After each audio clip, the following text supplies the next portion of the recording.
একদম একদম পিসিওডি হোক বা পিসিওএস হোক বা মেনোপজ বা any hormonal problem is related to the hair growth cycle affecting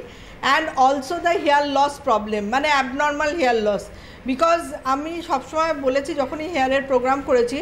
যে একটা আমাদের হেয়ার গ্রোথ হয় আমরা ফলিকেল বলি কিন্তু তার নিচে যে সেলটা থাকে ডিপি সেল যেটাকে আমরা ডার্মাল প্যাপিলা বলি সেখান থেকে তো ঠিক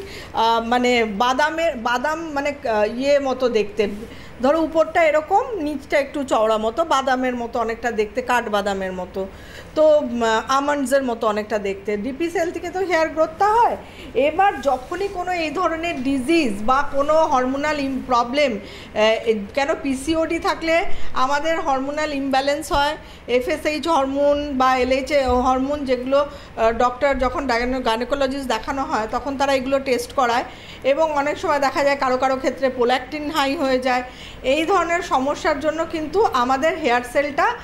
কি হয় ভেরি সেন্সিটিভ ও কি করে ঠিক লজ্জাপতি গাছের মতো মানে যেরকম লজ্জাপতি গাছ আমরা একটা ফিঙ্গার টাচ করলেই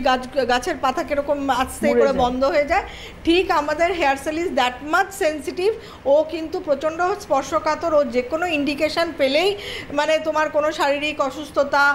লং টাইম মেডিকেশান কোনো এই ধরনের hormonal imbalance any of the thing ও কিন্তু মানে ক্যান্সার পেশেন্টদের ক্ষেত্রে chemotherapy radiotherapy any of the indication পেলেই কিন্তু ও নিজেকে গুটিয়ে নেয় ওর যে এনার্জিটা থাকে সেলের একটা তো এনার্জি থাকে নিজস্ব ও রিডাইরেক্ট করে দেয় অন্যদিকে যার ফলে ওর রিগ্রোথটাকে ফট করে বন্ধ করে দেয় এবং তার সঙ্গে প্রিম্যাচিওর হেয়ার লস মানে যে চুলটা হয়তো মরেনি সেটাও পড়ছে মানে প্রিম্যাচিওর হেয়ার লস মানে অ্যাবনর্মাল হেয়ার লস হচ্ছে তার সঙ্গে রিগ্রোথটাও হচ্ছে না দিনে দিনে দেখা যাবে যে 1-1.5 বছর বাদে ডেন্সিটি কমে গেছে তো এই ডেন্সিটি বাড়ানোর জন্য জানোই প্রিমিয়াম বলি the one and only patented product in India Orish hair plus premium তো ওটার অয়েল বেস আছে ওয়াটার বেস আছে তুমি অয়েল বেসও ইউজ করতে পারো ওয়াটার বেসও ইউজ করতে পারো জাস্ট মানে শুকনো মাথাতে তোমার যেটা আমি যেটা ইউজ করি স্নান করার 2-3 ঘন্টা আগে মানে সকাল 8টা-9টার সময় মেখে নিলাম তারপরে আমি 12টার দিকে স্নান করে নিই বা কোনো দিন 7টায় মাখলাম ওরকম 2 ঘন্টা 3 ঘন্টার গ্যাপিংয়ে আবার কেউ রাত্রিরে মাখে সকালে করে হোল নাইট রাখে বিকজ এটার একটা বেনিফিট আছে যারা রাত্রিরে মাখে তাদের ক্ষেত্রে মানে ঘুমের যে অনেকের ইনসোমিনিয়ার প্রবলেম থাকে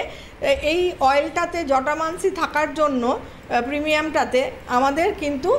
ঘুমের যে স্ট্রেস একটা রিলিজ করে স্ট্রেস রিলিভারের কাজ করে এই অয়েলটা তো সেক্ষেত্রে এটা অয়েল ফর্মেও একটা আছে ওয়াটার ফর্মে এবার তুমি যদি ওয়াটার বেস ইউজ করতে চাও ওয়াটার বেস অয়েল বেস আর হেয়ার লসটাকে কমানোর জন্য বায়োটিন সমৃদ্ধ অরিশের ভিটা ভালো করে শুনে নাও তুমি ভিটা এখন স্টার্ট করো ঠিক আছে উইথ হেয়ার প্রোটিন প্যাক উইকে 2 দিন লাগাবে স্ক্যাল্প এবং লেংথ অফ দ্য হেয়ারে শ্যাম্পু করবে অরিশের মিল্ক প্রোটিন কেরাটিন শ্যাম্পু দিয়ে চুলটা সফট থাকবে আর তুমি ভিটাটা এভরিডে শুকনো মাথাতে লাগাও সেটা তুমি দিনের বেলাতেও মানে চুল শুকনো অবস্থাতেও লাগাতে পারো বা বিকেলবেলাতেও লাগাতে পারো যা ইচ্ছা তুমি কিন্তু মানে শুকনো মাথাতে লাগাবে পুরো ভালো করে স্ক্যাল্প টোটাল স্ক্যাল্পে লাগিয়ে হালকা হাতে এরকম হালকা একটু ম্যাসাজ করবে এবার যেগুলো মরা চুল those hair will come out সেগুলো নিয়ে একদম চিন্তা করবে না ওগুলো আস্তে আস্তে রিডাকশান হয়ে যাবে এবং তোমার যে ট্রিটমেন্টটা হয়েছে গাইনোকোলজিস্ট আমার মনে হয় গাইনোকোলজিস্ট তোমাকে আবার নিশ্চয়ই 3 মাস কি 6 মাসের মাথায় কেন this is a hormonal problem PCOD বা এই ধরনের সমস্যাগুলো আমরা তো এখন যে তোমাকে মেডিকেশন হরমোনের দিয়ে ডাক্তার তোমার ওই প্রবলেমটাকে অনেকটাই স্থিত করে দিয়েছে এবং তুমি এখন তোমার যে প্রবলেমগুলো সেগুলো ঠিক হয়েছে ইন্টারনাল তো তোমাকে কিন্তু ডক্টরের একটা কি বলবো কানেকশানে থাকতে হবে যে আবার 3-4 মাস বাদে অবশ্যই এরকম কখনোই করবে না যে তুমি ভাববে না যে আমি ভালো হয়ে গেছি বলে আর আমার কোনো দিন গাইনোকোলজিস্ট দেখাতে হবে না এখানে কিন্তু একটা ভুল করে মানুষ তুমি কিন্তু মাস 4-5 বাদে আবার একবার ওনারই কনসালটেশন নেবে আর অরিশের ক্ষেত্রে তুমি ভিটা তারপরে তোমার প্রোটিন প্যাক আর শ্যাম্পুটা দিয়ে স্টার্ট করো, তারপরে তুমি প্রিমিয়ামটা ধরো 15 দিন মতো শুধু ভিটাটা ইউজ করো, তারপরে তুমি প্রিমিয়ামটা ডেন্সিটি বাড়ানোর জন্য গ্রোথের যেরকম গ্রোথ আসবে সেরম তুমি জানোই প্রিমিয়াম যেভাবে আমি বলি যে মোটামুটি একটা সময় দেওয়ার পর আমার ক্ষেত্রে হয়েছিল, আমার যখন কোভিডের পর হেয়ার লস হয়ে পুরো ফাঁকা হয়ে গেছিলো, আমি দেখলাম আমার মোটামুটি মানে এই জায়গাটা আসতে পুরো 1 বছর টাইম নিল আবার নিজের ভলিউমটা আমি ফিরে পেতে। তো ওইভাবে তুমি ইউজ করতে থাকবে, তোমার ডেন্সিটি অটোমেটিক্যালি বাড়তে থাকবে আর তুমি ফিল গুডও করতে থাকবে। আর তুমি